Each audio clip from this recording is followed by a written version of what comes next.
በበጎነት ተግባሯ ሰብአዊነትን አሳይታበታለች። እየታደሰች ፈርሳ እንደገና እየተገነባች ባለችው አዲሱ ጉዞዋ ሁለንተናዊ ለውጥን መርሆ አድርጋ እየገሰገሰች ነው። በአዲስ አበባ በተለያዩ አካባቢዎች የተዘረጋው የደግነት መረብ 30ኛው የምገባ ማዕከል ላይ ደርሷል። በከንቲባ አዳነች አቤቤ በአራብሳ አካባቢ በይፋ የተከፈተው ይሄው የተስፋ ብርሃን የምገባ ማዕከል ራሳቸውን መመገብ ለማይችሉና በችግር ውስጥ ለሚገኙ በርካታ አቅመ ደካሞች የዕለት ጉርስ ብቻ ሳይሆን የህይወት ቀጣይነት ዋስትና መሆን ችሏል። ብዙ አይቻለሁ፣ ወደ 3 መንግስታት አይቻለሁ።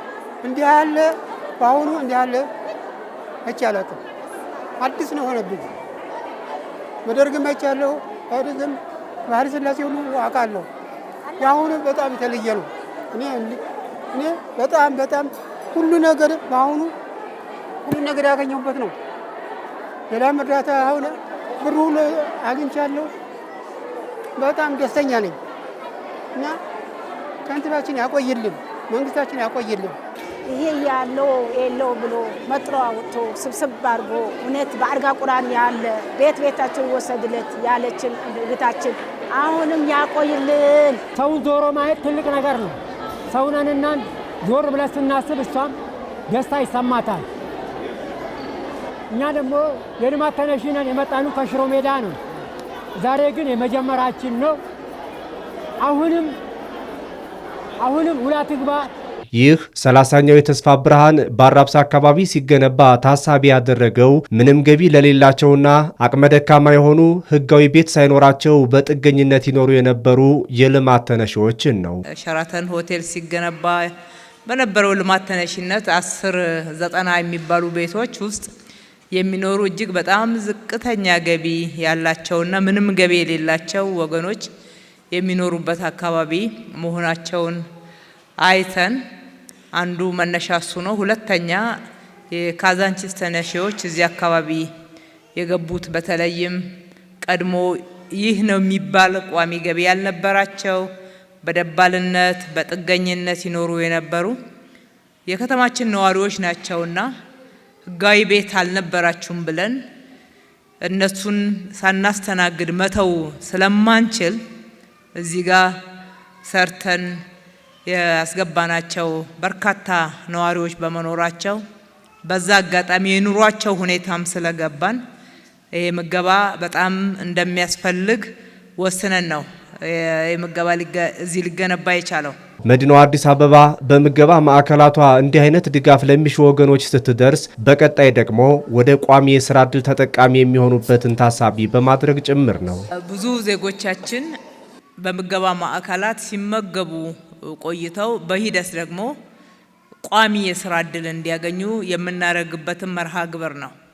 እስከዛ ድረስ ከከፈትናቸው 29ኙ የምገባ ማዕከላት ውስጥ በሺዎች የሚቆጠሩ ዜጎችን በሂደት ወደ ስራ እያስገባን የራሳቸው ገቢ እንዲኖራቸው የማድረግ ስራም ጎን ለጎን እየሰራን ያለ ነው።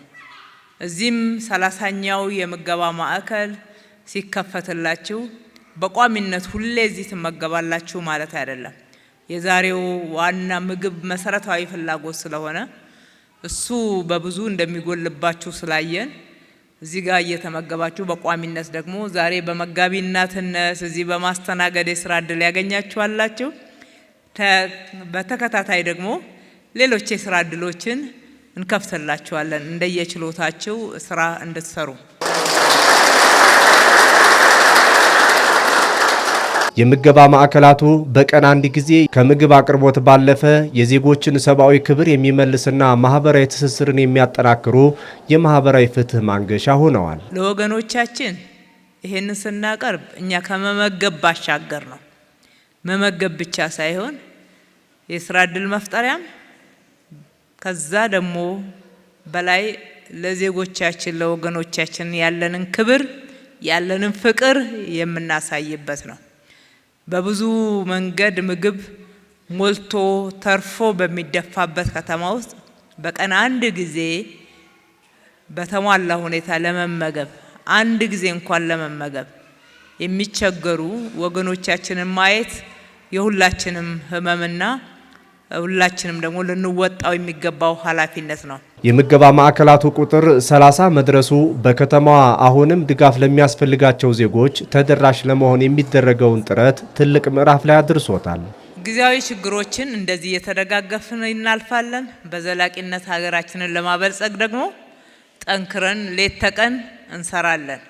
የተጀመሩ ስራዎች ውጤት እያመጡ ብዙዎችን የስራ እድል ተጠቃሚ እያደረጉ ከድህነት እያወጡ ነው።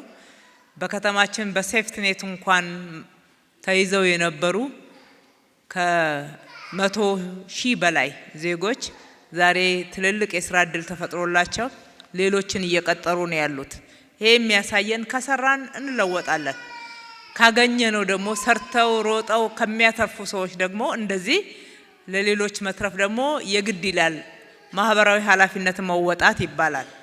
በሌላ በኩል ደግሞ ማህበራዊ ፍትህን የማንገስ ጉዳይ ነው ማለት ነው። በአጭር ጊዜ ውስጥ በየጊዜው አዳዲስ ስኬቶችን እያስመዘገበች በምትገኘው አዲስ አበባ ማህበራዊ ኃላፊነትን መወጣትም እያደገ መጥቷል። በዚሁ እያደገ በመጣው የማህበራዊ ኃላፊነት መወጣት ተግባርም ከተማዋ አዲስ አበባ ብዙ ችግሮችን ፈታበታለች፣ የብዙዎችንም ባብሳበታለች።